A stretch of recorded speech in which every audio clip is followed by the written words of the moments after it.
So today, if you want to be an influencer, you want to be a person that serves, you need to be in the midst of the people that you want to serve. Damn right, man. Yeah. You missed.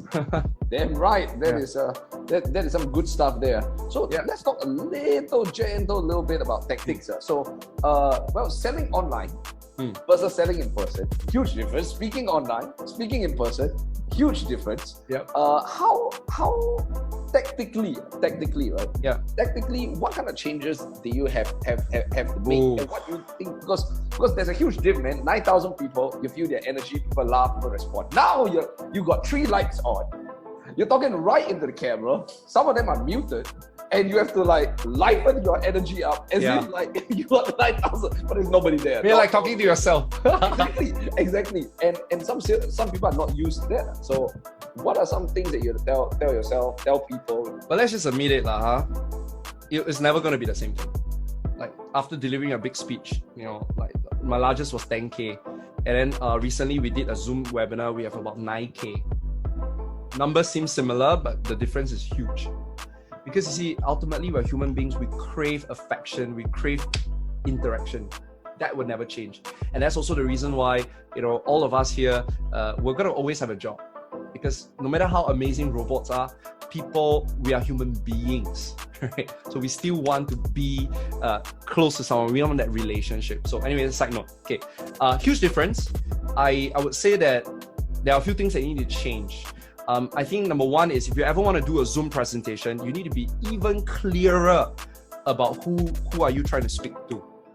Because we might say we are delivering a public speech, but to that person, you're delivering a private speech. See, I'm speaking 1 to 1,000, but to that one person at 1,000, Eric is just speaking to me. So when you're doing a Zoom webinar, you need to actually do more homework, because you need to make sure that you understand who you're trying to serve, what's the challenge that they face, and what value you're going to give them. Because you do not know if you screw up in the webinar because you can't see. But on stage, if I say something, immediately I can see Melvin's response. I know whether to amplify or to evade. Adjust. To adjust. Yeah, because I can get immediate feedback. Yeah. So I would say doing a Zoom presentation, you actually need to be a lot more diligent and more impeccable. Like you really be very clear about who you're speaking to, what needs to happen in that webinar for you to be successful. You need to be very clear about your audience expectations. And in terms of your delivery, everything has to be amplified 3 to 5 times more. The reason is because the camera destroys a lot of your energy, because you're speaking through a camera screen. So for example, like if I'm speaking to one person, I'm perspiring because the energy that I'm using to speak to one person, Melvin, it's almost the same as me speaking to 100 people.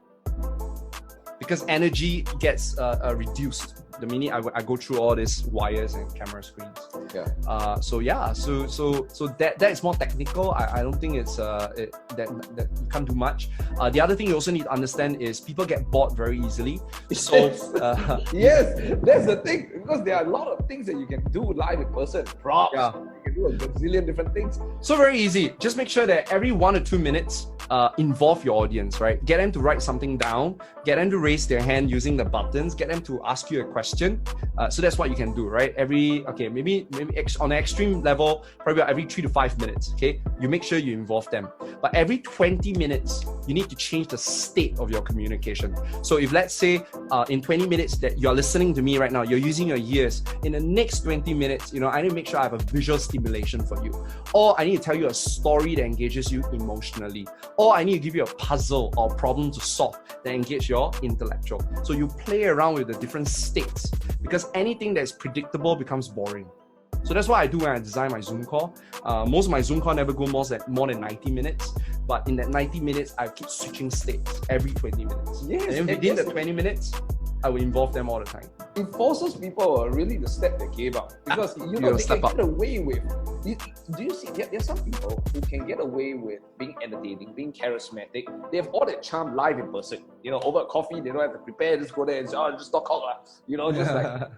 But that shit doesn't work as well over Zoom. You see that charisma over the coffee and etc., where you can feel that person. People are a little bit more impatient on Zoom. So the book Get to the Point will help.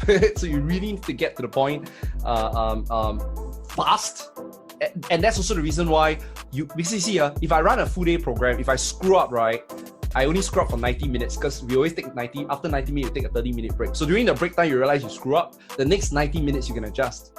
But in a webinar, you only got 90 minutes. So if you screw up, you have no time to redeem yourself. Yeah. Because you won't know it.